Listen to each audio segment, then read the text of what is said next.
That's one of the reasons I think this chapter is so great. Each of the three main characters honestly get a fair share of the spotlight here, more than before at least. And then there's Ralsei, who arguably might actually be the star standout of this chapter if there just has to be one. I mean, very arguably, but still arguably. It's just so odd because, I always liked Ralsei okay, but he sort of felt kind of gimmicky. Like he was just the zesty, cutesy one, I guess, and that was it. His biggest thing seemed to be whatever secret he was hiding, the question of if he was secretly evil or not, which I'm so glad that's not the path these new chapters went in. Chapter 2 set up this idea of Ralsei to some extent be beginning to explore himself. He gets distracted in his role as a butler, funnily enough. Then eventually he asks Chris at one point, what does it even mean to be Ralsei? Who is that? And chapter 3 continues that super well. Like it practically cold opens with Ralsei confessing what we already sorta knew, and that's that, he can't go into the light world. His purpose is to serve the Lightners, and he doesn't really have much beyond that. He isn't real in the same way someone like Susie or someone like Chris or someone like Noelle is, or Birdley. I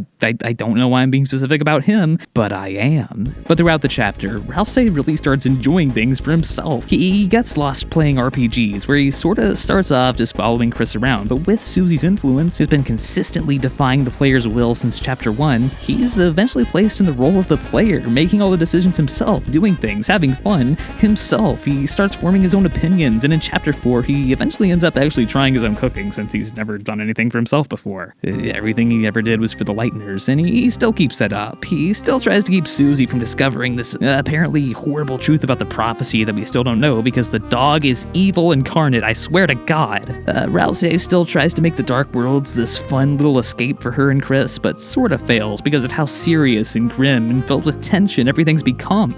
He still has this anxiety of not knowing how or when to put the knowledge he's been cursed with to good use, but even then, now, he's beginning to see himself as an actual real person, and I think the most interesting part of that is how the other characters contribute to that growth.